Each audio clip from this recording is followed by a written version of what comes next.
हमने कल स्टडी किया कैन और कुड।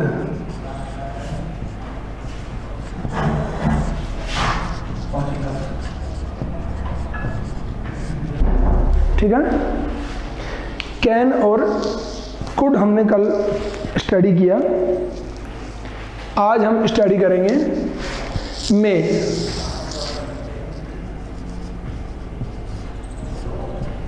आज हम मे स्टडी करेंगे।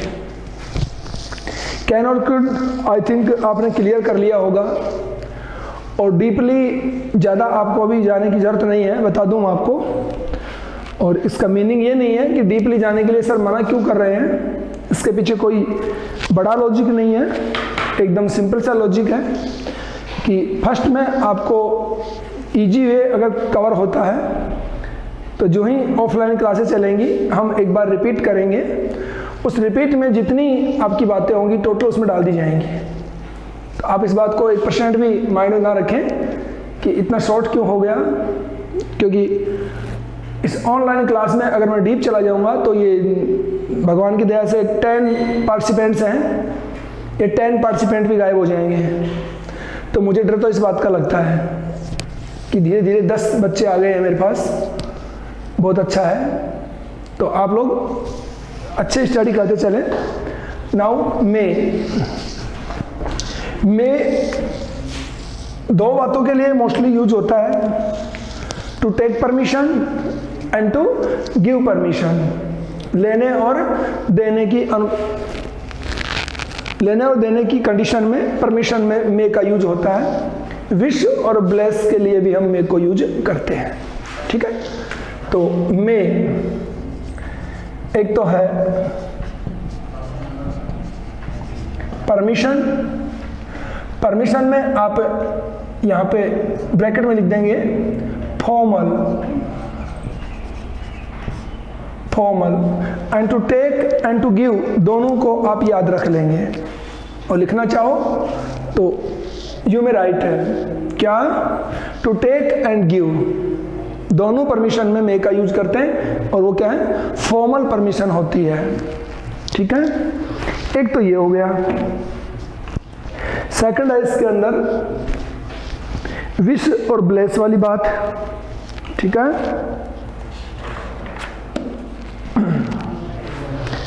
तो सेकंड आप लिख लें इसमें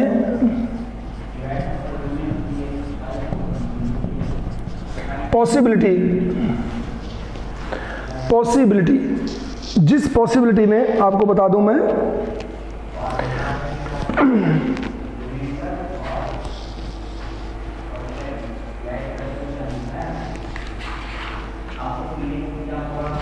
ठीक है, ये जो पॉसिबिलिटी है इसको सिंपल मीनिंग में हम बोलते हैं स्ट्रॉन्ग पॉसिबिलिटी, या फिर अपने लेवल पे हम बात करें तो पॉसिबिलिटी विथ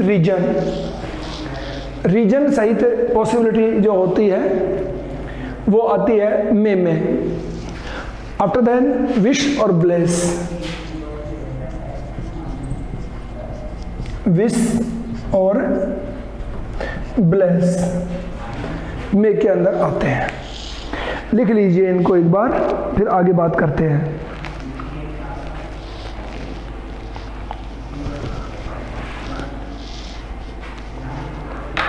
ठीक है,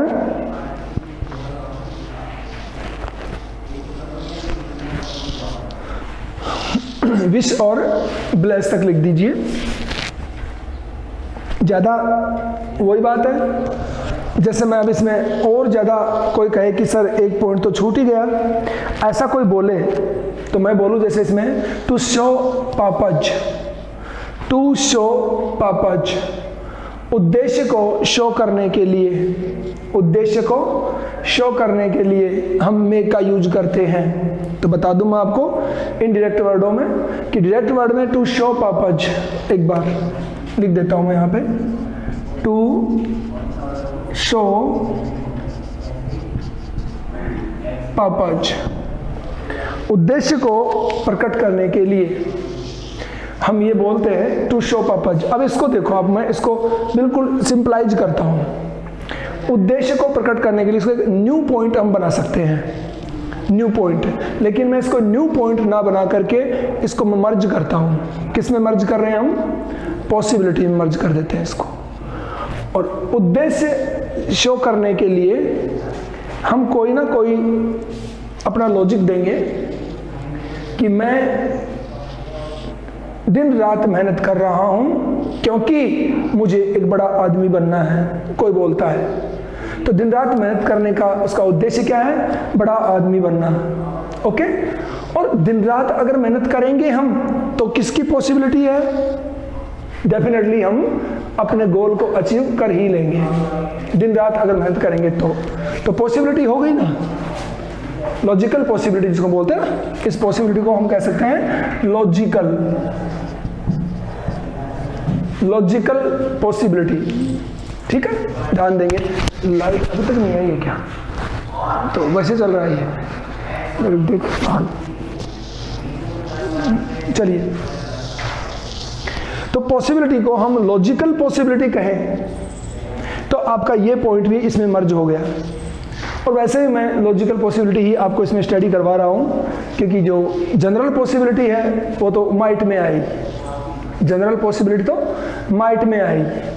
तो बात ये है, तो इसको ना लिख करके हम पॉसिबिलिटी पे आ जाएं कि अगर if we want to try hard, if we want to try hard, it means we want something much, हम कुछ ज़्यादा चाहते हैं इसीलिए हम ट्राई हार्ड कर रहे हैं। तो पॉसिबिलिटी बढ़ जाती है हमारे अकॉर्डिंग टू हमारा जो प्रयास है उसके अकॉर्डिंग हम बढ़ा सकते हैं पॉसिबिलिटी को, और ये हमारे पापा जी को शो करता है। चलिए एग्जाम्पल लीजिए इनके परमिशन के लिए। ये तो सब आप जानते हो, जैसे मे आई कम इन सर, मे आई कम इन सर। एक तो ये सबसे सिंपल सा एग्जाम्पल है इसका, जो हर कोई इसी एग्जाम्पल को लिखता है। अब देखिए इसके अंदर बता दिया आपको, ये मे में फॉर्मल क्यों कहा है? इसको लेना जरूरी, परमिशन लेना जरूरी। फॉर्मल मीन्स औपचारिक परमिशन, और औपचारिकताएं पूरी करनी होती हैं। Like if you want to enter in the principal office, director's office या एनी अदर ऑफिशियल्स, कोई भी अधिकारी हो आपको परमिशन लेनी होती है।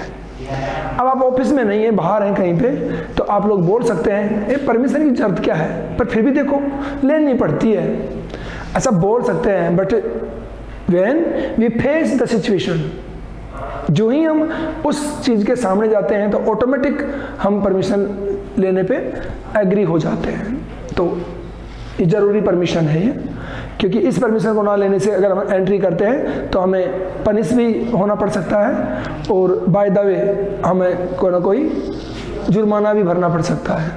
Okay, so this is official permission, आधिकारिक परमिशन है ये।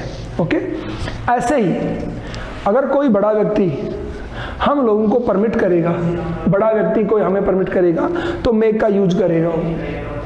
ध्यान रखना, जैसे हम जाएं और एसडीएम से पूछें कि मे आई मैरी दीज डेज, क्या इन दिनों में मैं शादी कर सकता हूं, तो वो अगर ऑफिशियली अगर वो हमें कहने के लायक होगा तो मे का यूज करेगा, यस यू मे। समझा? आधिकारिक रूप से। और अगर ऐसे रूल अभी नहीं बने हैं तो वो हमें मना कर देगा, यू मे नॉट, तुम बिल्कुल नहीं कर सकते। तो ये आधिकारिक रूप से मे का यूज करते हैं, ध्यान रखेंगे। ठीक है, और कैन का आपको बता दिया है, सिंपल परमिशन में हम कैन को कैसे यूज करते हैं वो हम स्टडी कर चुके हैं, ये मे है। ओके, ऐसे ही कोई बोले मे आई, यानी you may go now, you have completed your work, you have completed your target, you have achieved your goal, now you may go to rest, अब तुम आराम करने जा सकते हो। तो यहां भी मे का प्रयोग होगा। रीजन दे दिया है कि हमने जो काम दिया था उसको पूरा कर दिया, अब ऑफिशियली उसको छुट्टी है जाने की। ओके, ये तो हो गया परमिशन का। नेक्स्ट एग्जांपल लीजिए, पॉसिबिलिटी। पॉसिबिलिटी को आप जानते हो कि इसमें लॉजिकल पॉसिबिलिटी होती है। ओके, देखो the sky is overcast, show it may rain today. The sky is overcast, so it may rain today.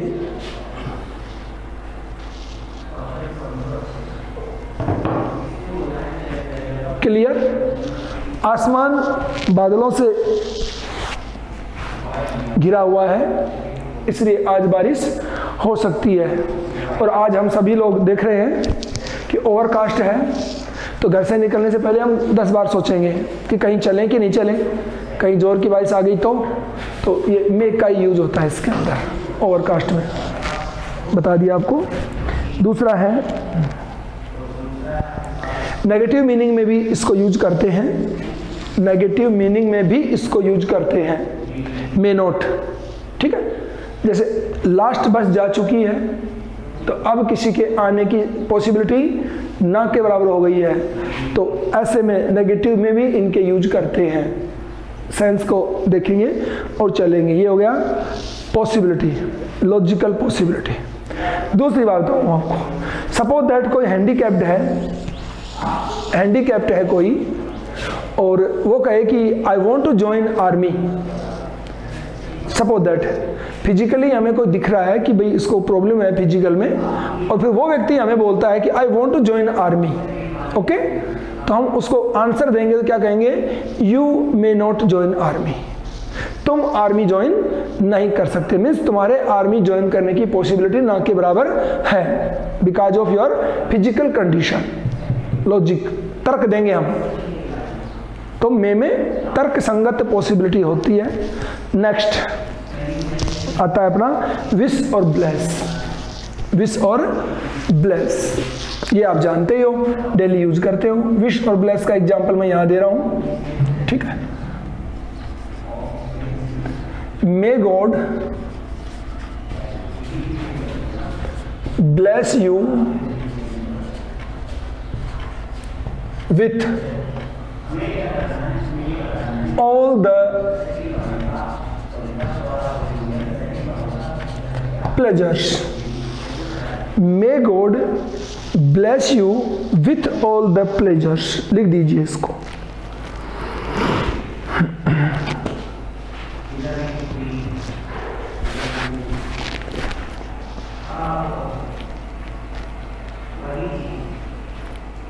ठीक है, मार्क ये आएगा।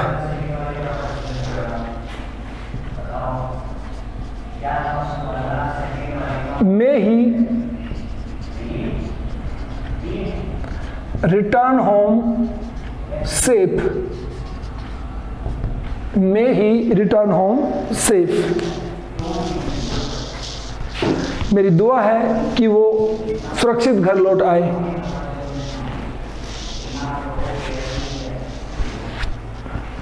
हो गया।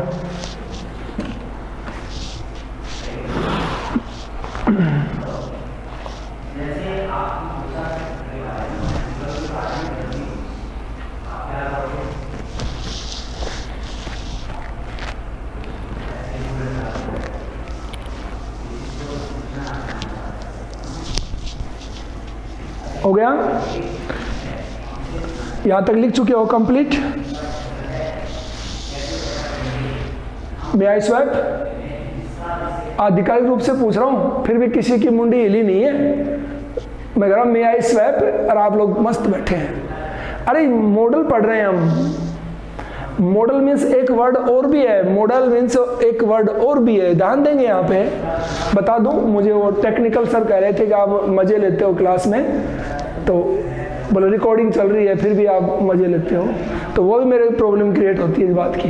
ठीक है, ध्यान देंगे इधर। हम स्टडी कर रहे हैं क्या, पहले मैं इसको हटाता हूँ यहाँ से,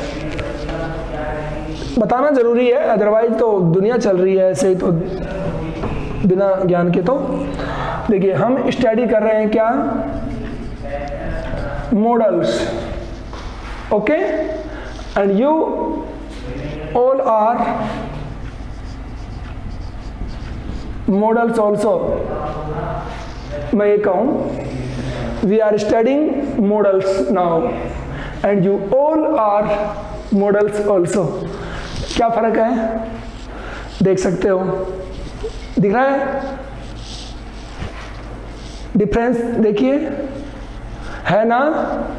हाँ, तो पार्टिसिपेट करें, अपने आप को प्रेजेंट रखें। ये देखो, ये रहा डिफरेंस, ये डिफरेंस है, ओके। और दिस इज नमूना,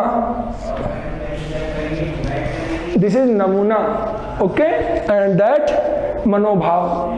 ध्यान है सबको, स्टडी कर चुके हैं हम इस बात की, ओके। तो आप भी सारे मॉडल्स हो मेरे सामने, और मॉडल वर्ड को आप देखते हो डेली, वाहनों के लिए, व्हीकल्स के लिए भी यूज करते हैं, है ना। What is the model of this vehicle, model पूछते हैं, है ना, ऐसे ही। तो मैं मजाक में कई बार यूज करता हूँ कि आपका मॉडल कौन सा है, तो मॉडल का नाम लेते ही हंसते हैं लोग, नहीं, अरे डेट ऑफ ईयर बतानी है आपको, कौन से वर्ष में आए थे इस दुनिया में, तो वो मॉडल ही होते हैं। ठीक है, चलिए, तो आपको ध्यान देनी है, एक एक बात को लॉजिकल रखना है, विदाउट लॉजिक एक भी चीज को समझना नहीं है। नहीं आता है तो तुरंत क्वेश्चन डाल दीजिए अपना, ये मुझे नहीं आया, ऐसा क्यों है, ऐसा क्या हुआ, इसमें पूछ सकते हैं। ठीक है, आगे चलिए, नेक्स्ट पॉइंट अपना माइट।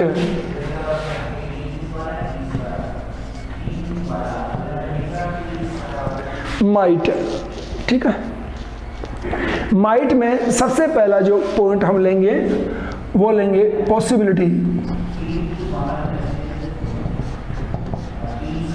पॉसिबिलिटी जिसके सामने हम लिखेंगे रिमोट, रिमोट पॉसिबिलिटी। ठीक है, फर्स्ट तो इसका ये है।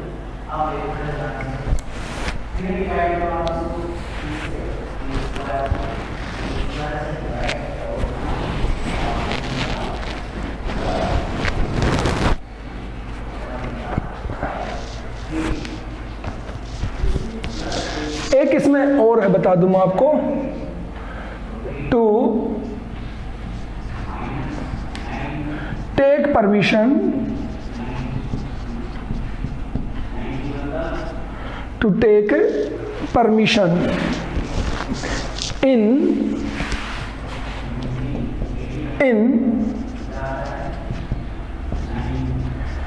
hesitative, in हेजिटेशन लिख लो आप,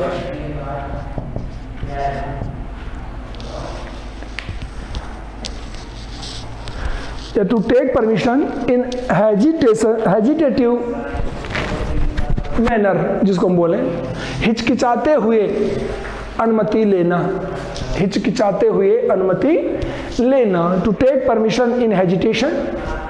और दूसरे वर्ड में अगर कोई बाय द वे में अलावा कोई बोल जाए तो बाय द वे आप कहोगे हमारे टीचर ने तो ऐसे कहा है ना, कोई बात ऐसे भी होता होगा, ऐसे मान लिया करो, क्योंकि इतने रूल हैं, इतने पब्लिशर्स हैं, कोई कुछ भी लिख देता है, तो सभी को मान लेंगे।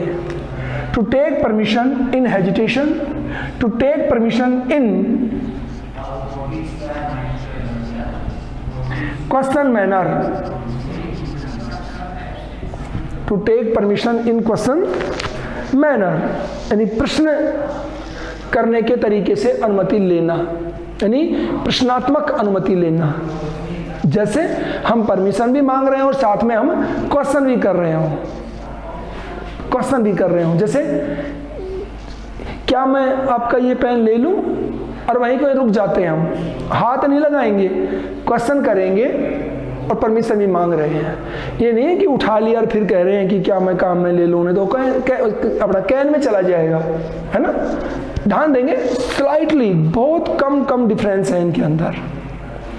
तो परमिशन लेंगे, जैसे कोई चीज रखी है, can I use this, can I use this, तो प्रश्न पूछते हुए अनुमति लेना, चीज को हाथ नहीं लगाएंगे हम। That is use of might.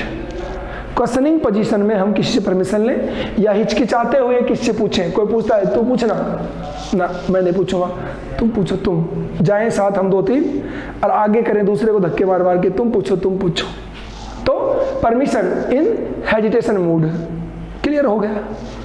अब अगर हम ऐसा करते हैं कहीं पे, तो हमें यूज करना है माइट का, बस।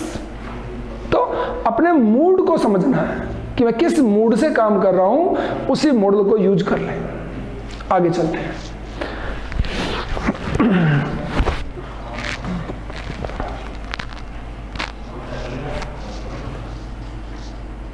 हो गया।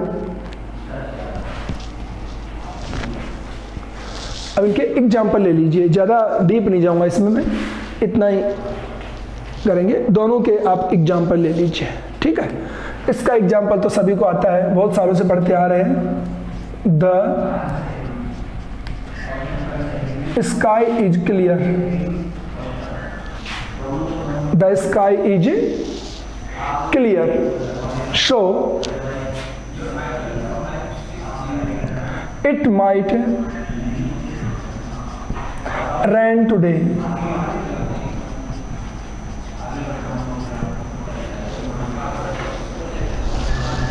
Bajrang.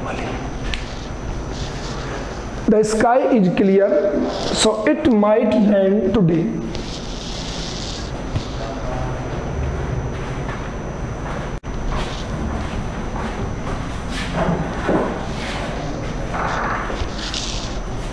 It might rain today.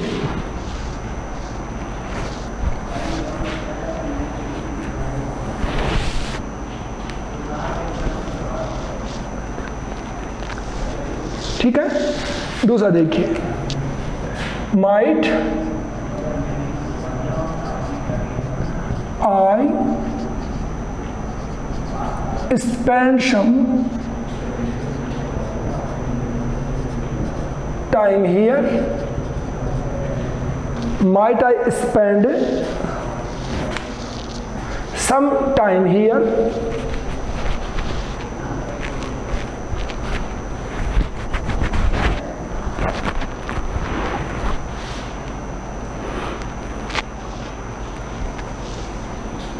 Okay. और दूसरा इसमें और लिख लीजिए एक एग्जांपल, क्योंकि ये डेली यूज होता है आपके। Might I take your pen? हम मे का भी इसमें यूज करते हैं परमिशन में, कैन का भी यूज करते हैं, माइट का भी यूज कर रहे हैं, ठीक है। अब देखिए, जब आप लोग ग्रामर बुक को स्टडी करते हो, ग्रामर में आप जैसे मॉडल्स वाला टॉपिक खोलते हो, और मॉडल्स वाले टॉपिक को आप ग्रामर में खोल के और स्टडी करने की सोचो कि भाई मैं तो ग्रामर से पढ़ सकता हूँ सीधा, इतना तो मुझे नॉलेज है। तो आप जो ही परमिशन में जाएंगे, परमिशन लिखाएगा अलग से टॉपिक, उसमें कैन को भी डाल देंगे, मेक को भी डाल देंगे, माइट भी डाल देंगे, विल भी डाल देंगे, वुड भी डाल देंगे और कुड भी डाल देंगे। परमिशन में सारे के सारे मॉडल डाल देंगे। फिर आप कहोगे सर ने तो परमिशन के लिए 2 ही लिखवाए थे, मे और कैन, फिर ये परमिशन में तो सारे मॉडल डाल दिए, अपने बच्चा कौन, वहाँ पे बच्चा पजल्ड हो जाएगा। ऐसे ही कहीं पे जाएगा रिक्वेस्ट में, तो रिक्वेस्ट के लिए कहते ही भी सारे के सारे मॉडल आपको वहाँ मिल जाएंगे। रिक्वेस्ट में भी आप देखना, अपनी जो अपने पास हम ग्रामर दे रखी है क्लास की, उसमें देखना आप रिक्वेस्ट में भी सारे डाल देंगे। तो फिर इनमें डिफरेंस क्या है, बच्चे के माइंड में आता है कि रिक्वेस्ट में भी सारे मॉडल लिख दिए, परमिशन में भी सारे लिख दिए, तो फिर डिफरेंस क्या है। ओके, डिफरेंस बता दूं मैं आपको। अब देखिए, टू टेक परमिशन, अपनी बात थी परमिशन वाली। परमिशन में हम कैन स्टडी कर चुके हैं कि नहीं? कैन, ठीक है। कुड परमिशन में नहीं आया, मे परमिशन में आ गया, यहाँ पे माइट परमिशन में आ गया। कुड नहीं आया है, कुड जब आएगा तो मैं वहां भी आपको कहूंगा, कुड भी सॉरी परमिशन में नहीं आया, कुड पढ़ चुके हैं हम, we have studied could, but permission में नहीं आया ना। अब मैं इन सबको आपको एक बात बोलता हूं, परमिशन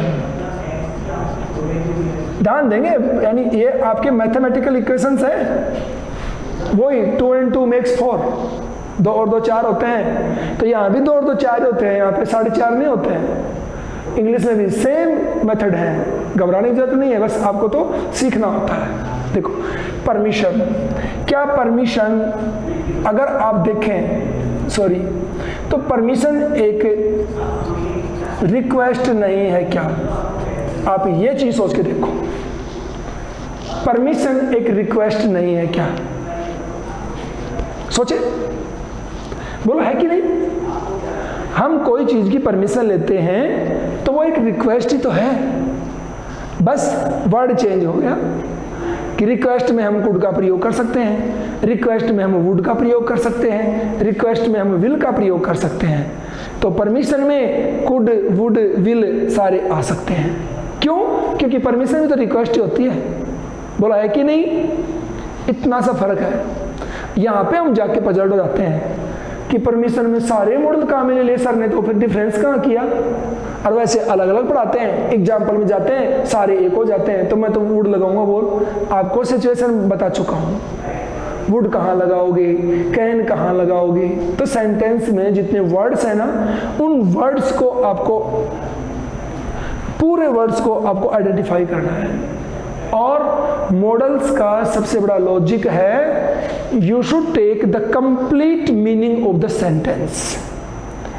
आपको सेंटेंस का कंप्लीट मीनिंग आना चाहिए, then you are eligible to fulfil, या फिर हम कहें टू कंप्लीट द मॉडल। आप मॉडल को भरने के लिए तभी योग्य हो जब आपको सेंटेंस का मीनिंग क्लियर हो जाए। तुक्केबाजी से मॉडल नहीं आते हैं। ध्यान रखेंगे कि टेंस हमें आता है तो ही मॉडल आएगा, और टेंस का मीनिंग आएगा तो ही मॉडल आएगा। बहुत से चीज़ों में तो हम एक्सपर्ट हैं, लिख देते हैं, और काफ़ी सालों से इंग्लिश मीडियम हो तो आपको इंग्लिश लिखनी भी आती है, अपने आइडियाज़ को आप शो भी कर देते हो। बट अगर उन आइडियाज़ को, सपोज दैट अभी अपना नेशनल फंक्शन आने वाला है 15 अगस्त, और मैं मेरी पूरी क्लास को, मैं नहीं और कोई, मेरी पूरी क्लास को ये बोले कि you have to write something about 15 August, तो सारे के सारे बच्चे इंग्लिश में 15 अगस्त के ऊपर 100 वर्ड्स में, 100 शब्दों में एक आर्टिकल बनाइए, लेख बनाइए एक, ठीक है। अब आप बनाना शुरू कर देंगे, क्यों? इंग्लिश मीडियम हो, बचपन से इंग्लिश मीडियम पढ़ते आए हो, तो इतना तो आपको आता है कि जुगाड़ तो आप कर देंगे। बट आपके उस आर्टिकल को, जो आर्टिकल आपने लिखा, उस आर्टिकल को चेक करने के लिए मुझे दे दिया जाए कि सर ये हमने बच्चों से लिखवाया था एक दिन, आप तो थे नहीं, लो, तो हालत खराब हो जाएगी हमारी जब उसको चेक करेंगे। अगर रेड पेन से चेक करो तो एवरी सेंटेंस के नीचे रेड मार्क होगा, वहां जाकर के हमें अपनी हकीकत का पता चलता है। और मेरा कोशिश यही होता है कि 11th वाले बच्चे जुड़ नहीं पा रहे, ओनली 8 स्टूडेंट आज क्लास ले रहे हैं। देखो आप, बड़े ताज्जुब की बात है कि मीडियम अपने आप को, कोई बोले हाँ जी आपका बच्चा कौन से मीडियम में है? इंग्लिश मीडियम में। माँ बाप भी शर्माते हैं, ये कहते हैं कि मेरा बच्चा हिंदी मीडियम में जाता है, बताते ही नहीं है कहाँ पढ़ता है। बोले जी अपना बच्चा पढ़ता है अपने ही गांव में, तो अपने गांव का नाम आता है, इसका मतलब हिंदी मीडियम में पढ़ता है, ठीक है। और ब्रांड का नाम बोलते, अच्छा वहां पढ़ता है, उसे पता नहीं है कि वहां कैटेगरी में कहाँ पे पढ़ता है, लास्ट लाइन में आता है उसका नाम, पढ़ता है तो है वहां। कोई मतलब बॉम्बे रहता है हमारा भाई, बॉम्बे रहता है, और बॉम्बे करता क्या है? जो टाइल लगाने वाले हैं ना, उनको मसाला पकड़ाता है, वो पराती भर भर के यूं सर्व करता है, वो काम रहता बॉम्बे है। समझ में आ रही है? तो बॉम्बे में बहुत कुछ रहते हैं, जरूरी नहीं है कि जो बॉम्बे रहे वो सारे हाई फाई होते हैं, ध्यान देंगे इस बात का। तो आपको 11वीं क्लास में इंग्लिश का पूरा नॉलेज ले लेना है ताकि 12th में आप अपने आप को एक्सप्रेस कर सको, गलतियां ना करो। मूड के आधार पे चलिए, एक भी गलती नहीं होगी। चलें आगे, चलते हैं। ये हो गया, मैंने आज आपको बताया।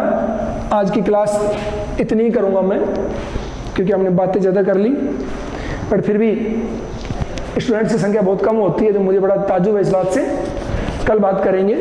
देखो, परमिशन को भी रिक्वेस्ट करते हैं, इसके अकॉर्डिंग सोच के देखना, सारी समस्याओं के समाधान निकल आएंगे अब तक जो पढ़ा है उनमें से। ओके, आगे कल मिलेंगे। टाइम इंडिकेट कर रहा है कि अपनी क्लास ओवर होने वाली है। Thank you, have a nice day.